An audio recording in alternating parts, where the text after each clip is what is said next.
Now, this isn't the first and most definitely will not be the last time I refute some of these lies that are happening in this mysterious space. And the reason why I say mysterious space is because I think you and I both know that crypto is very easy for fraudsters to get around. Why? Because no one actually knows what is happening. Very few people know what is actually the truth and what is fiction. Even these projects that seem like everything's happening, right, get it wrong, okay? Just look at Luna, for example. So again, this will be the last video I make refuting some of these statements. And today I wanted to dive deep into a topic that actually underpins this entire space. A topic that literally without this, it wouldn't be crypto. It just wouldn't be, right? Because a lot of you people love crypto for this exact reason. Now, what am I talking about today? Well, the buzzword is decentralization, right? And it's a word that all of us throw around. It's when you tell your friends and your family, why do you love crypto, Kyron? Now, what's in it for you? Well, hey, it's democratizing things. It's decentralization. And unfortunately, the hard truth is, as you'll see in this video, is that a lot of projects get it wrong. There is a lot of stuff going on behind the walls of this decentralization term that is ultimately going to screw us over in the long term. Why? Because these issues will become apparent when everyone is like, hey, this project's great. Bang. All of a sudden, there's going to either be news about it not being decentralized or something's going to happen and everyone's going to realize it. And it's happened multiple times in the past before. And we're going to touch on some of these projects today. Now, this is a topic that Vitalik Buterin, the founder of Ethereum, has also touched on himself, and it's one that people get wrong. People think, hey, decentralization, it's one word, it must be one thing.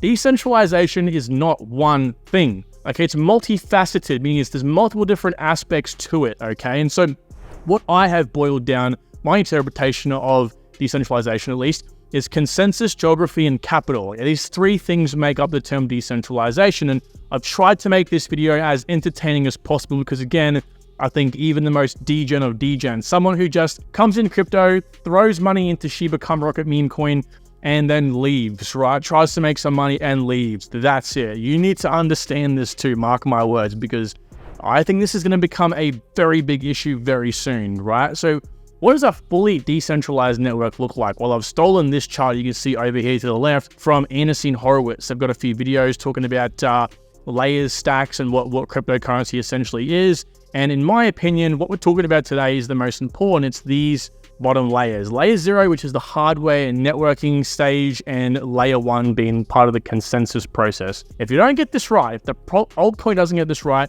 well, unfortunately, it's going to affect these layers, which comes back down to the project actually being, again, decentralized or not. I get it, right? It's such an annoying, complicated type topic to talk about, but you need to get it right. So first of all, what does a fully decentralized network look like? Well, this looks like a bunch of circles and squares, right? Or rectangles. It's going to make more sense in a second when I explain each of these, but ultimately consensus, right? Decentralization via consensus. The very mechanism, the algorithm that goes into forming the blocks on the network, because they're all essentially just ledgers. They just store a whole bunch of transactions. We're the people that put the transactions on the ledger, and the reason it is a ledger is because they're typically stored in blocks or some alternative to a block, and it's just a massive chain of blocks or a massive chain of little ledgers that makes the big ledger. That's all it is. And if the consensus process that says, hey, this block is good, if that is fundamentally centralized, well, then the whole network is centralized, as we'll see in an example in a second here. Geography is also another point, right? So if you have a whole bunch of nodes in one location, whether that be physically or whether it's in the cloud, that is a big no-no. And another project we all know and love is very centralized geographically, right? And also capital. So this comes into what type of network it really is, okay? We have proof of work and proof of stake. That we'll talk about more in a second. So again, I've tried to make this as visually appealing for everyone at home that is an armchair investor or a degen.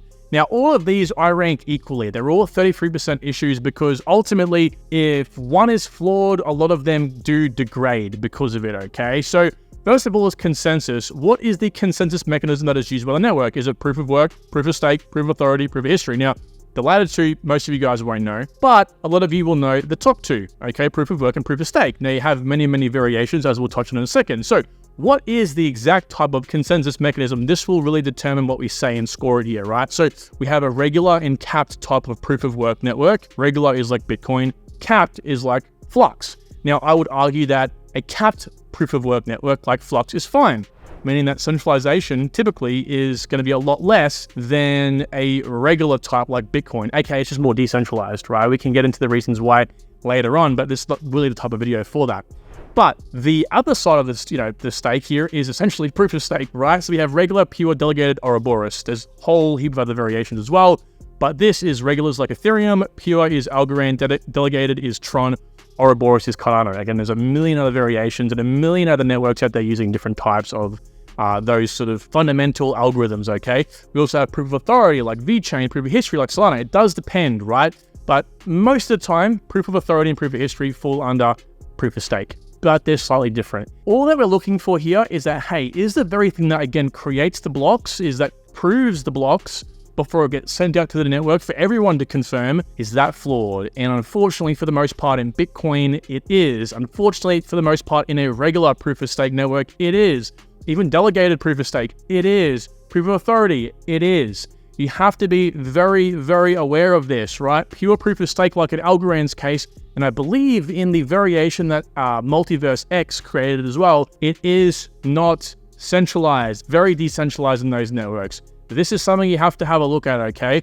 We'll go over an example in a second because I get it, right? It's kind of hard to understand. So at a fundamental level, right, this creates a bottleneck. This just makes the network more centralized. So as we come down to geography, you'll see what it kind of does to the layers above it, right? Geography, obviously, even if capital is fully decentralized, if geography is bottlenecked, of course, it'll create a bottleneck for consensus, so on and so forth, okay? So hopefully you guys aren't lost yet. So why is geography important? Why is it? Well, where are the nodes located? Very important. Are they grouped together or are they somewhat evenly distributed geographically? Don't just think of miners and validators like consensus-focused nodes, for example. So don't think of the guys that are creating the blocks. Think also of regular nodes. Like I could run a regular node on my computer for Bitcoin. I just have to store the Bitcoin ledger, and then just when the blocks come in, I just keep it. I just store it. I just store those ledgers. That's all I do basically, right? This also plays into the capital as well. For example, a proof of work network requires hardware or machines to run it, whereas proof of stake network doesn't typically need machines. Sometimes you do. In this instance, are hardware nodes too expensive for people in third world countries, and even, unfortunately for Bitcoin, first world countries expensive to purchase, right? Thus creating a centralization issue. Or are there massive mining farms, right? What's happening here? Right, so what I'm trying to say is, geographically speaking, is it difficult for you to obtain a node or a miner, in this case for a hardware node? And at that, if so, are they kind of grouped together in these massive mining farms? You can give your nodes to mining farms to host them for you for a small fee, right? So there are these issues that come up, and this is important because, well, if there's a tornado, if there's anything that sort of happens, a tsunami, and it's wiped out, these farms are wiped out, guess what's happening to the network? Hash rate's probably going to decrease rapidly, thus potentially opening the network up to attack, right? Likewise, are the proof of stake nodes simply running on the cloud, okay, governed by central entities that could shut down operations at a moment's notice? This is why I'm very bullish on decentralized alternatives to this. Every proof of stake network to some degree has a little bit of issues with this.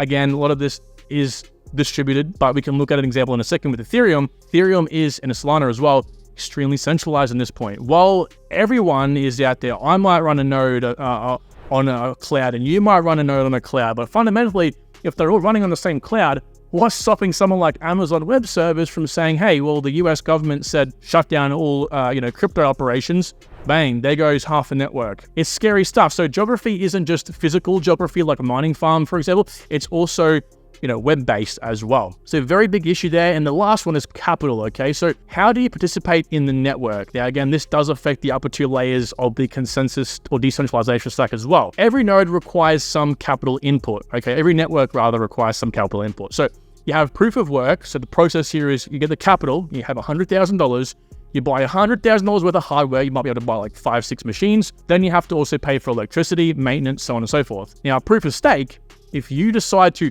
host that on a server, it's simple. You just pretty much, you have your capital, your stake, all right? And then you buy the rent on the server. You run all that, in the cloud, all that hard computation, and all you do is put in your stake into the network, right? That is your stake so that you participate and you say, hey, I am not going to be malicious here. And then you also have proof of stake as well. It's not hosted, okay? So you are hosting it yourself. You're not hosting it elsewhere. So what you do is get your capital stake. Of course, that might be a limit. Some networks have, hold $100,000 worth of our token, stake that in the network, that's your stake. You can then purchase a laptop. Again, most proof of stake networks don't require much. Some do, some don't. And then of course you have minor electricity costs as well. So what are some of these capital issues? Well, this can be seen as another centralization factor thanks to the higher barrier to entry that you face when required to buy expensive or purpose-built hardware, right? Even in some proof of stake networks, right? So this is a very much proof of work issue. Again, some proof of stake networks say, hey, to run a validator node or to run a full node, you have to have, 8 terabytes of this, and you must have, 32 gigabytes of RAM, and you got to have, Core i9, and that requires not as much capital as what it would take to run a Bitcoin miner, but most definitely the capital is there, okay? Likewise, a high minimum staking requirement can limit those who wish to run a validator node or node in general, right, on a proof of stake network. So of course you have buying that, again, over here, like renting on a server or buying the actual laptop itself, but then you have to also stake a certain amount as well. And that typically has a barrier to entry. So that in of itself is a centralization issue. Okay, so you can see fundamentally here, and kind of how I would say this, and this is a product I like that really opened me up to about all this sort of stuff, is Saito, right? Saito is a proof of work network, but that's not the importance of this video. What it taught me was crypto is, a lot of these issues are actually economic problems, right? They're not really technology problems, they're economic problems first, and Satoshi actually knew this himself.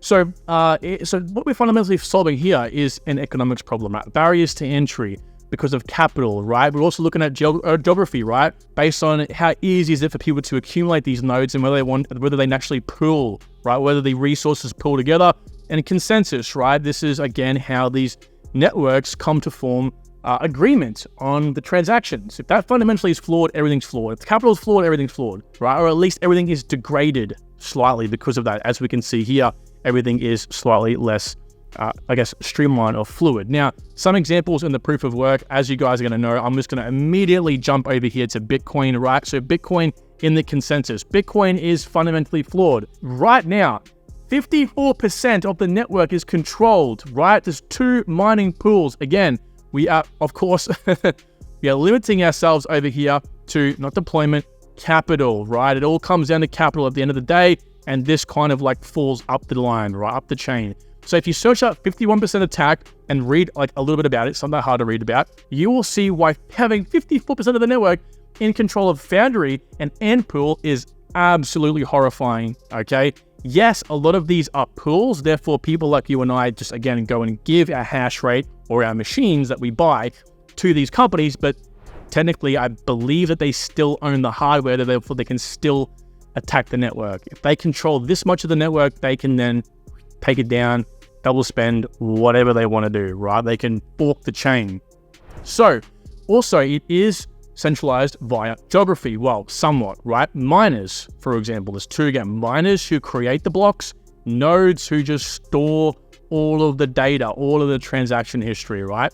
So right now, it's very centralized, again, by geography here. So the area-specific bans or disasters can disrupt operations if too centralized. Imagine if USA had banned miners. China's banned it already, but they've gotten around it.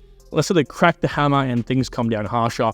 Guess what? That's going to affect the miners most definitely. Now, the nodes are a lot more centralized. So Bitcoin has like 20,000, I think, around-ish nodes at this point. They're actually a lot more decentralized than what you would, initially think with a very centralized mine account, right? So, 9% in the US, 7% in Germany, so on and so forth. It just goes down. You could still say somewhat centralized, but I think that's, arguing a very invalid point. That to me is quite decentralized. So you can see one aspect so far is decentralizing the Bitcoin network. And then also over here, capital. All right, well, capital is extremely centralized in Bitcoin because look at the price in these damn things. $11,000 for a unit, $7,000. And believe me, in a bull run, these triple in price. Believe me, okay? If you wait for the bull run to come around to see it for your own eyes. They're expensive, very high maintenance, very high electricity costs. They're extremely loud. Single unit purchase only. You can only buy one of them. Quickly outdated. These will become outdated, in the next year, if even earlier than that. And instantly creates a high barrier to entry, therefore natural centralization. It's just how it is, guys. That's why you hear me talk about Bitcoin's a great network, but when people catch onto this fact, I don't know how it's gonna go, right? It's definitely not gonna be positive, okay? And then we have proof of stake, okay? And so looking at proof of stake, there is some downfalls for this, but again, proof of stake, there is so many variations. It is very hard for me to like talk about all of them in this video. I'll keep it very, very basic, right? Consensus. You have a whole bunch of nodes in the, just say there's 100 nodes in the network, right? There's actually 50 given here. And let's just say out of those 50 nodes, typically there's a random group of these nodes chosen to validate the block. And then there's one out of that committee, that group, as you see, the committee is red in this case. There is one in blue that is chosen to actually create the block itself. He creates the block, the red people validate the block. Hey, yep, this all looks good to us. Then that goes out to the network, okay? So the randomness in this case is very important that chose the committee. So depending on the type of consensus used, it can be quite centralized. It all depends on how the validator set, people in red, and the block producer is chosen, aka how random is it? And if the growth of the network grows, if there is 1,000 people nodes in the network rather than 50, does it also then choose a even ratio as it begins to grow? If not, if it stays a small fixed size of, let's just say 10, very dangerous. It can be very easily overturned in that case. So it does depend. Geography as well, right? So we have networks like Ethereum and Solana, as this Masari reports over here. Guys, look at this. 3 major cloud providers are responsible for 69% and 65% of Ethereum nodes hosted in data centers. Of the estimated 95% of Solana nodes hosted in data centers, 72% are hosted with the same cloud providers as Ethereum. I don't care what anyone says, that is just as bad as actually having it all physically pooled together as well, like in a Bitcoin mining farm. Very, very scary stuff. And deployment, of course, as well. Higher staking limit, if applicable, creates centralization. Not everyone has $10,000, $20,000, $30,000 to put in for a node. That's why there is mining pool or node pools as well. There doesn't need to be a 2-step process because some people do argue that buying hardware makes a network more secure as there is more skin in the game. I do hear this for proof of work. Hey, or with capital, with proof of stake networks, all you have is cash, right? The rich are going to be happy about that. But with hardware, only the true people who want to actually participate in the network, there's more skin in the game. You got to buy the hardware first. But in my opinion, the hardware is very quickly outdated. And so we can go on a whole story about that. But nevertheless, as you guys can see, this is sort of the research. If you were someone who wanted to dive into this a bit more, you can, right? And this was something I was going to actually put behind a paywall. I wasn't going to teach people this behind the scenes, but I thought everyone should know this. And again, whether you're a beginner, whether you're experienced, whether you're someone who is genuinely interested in this sort of stuff, it doesn't matter where you sit. You have to know it because it's fundamentally what makes crypto crypto. So guys, with that being said, thank you so much for watching. I really do appreciate it. And I look forward to talking to you all soon. Take good care. Bye.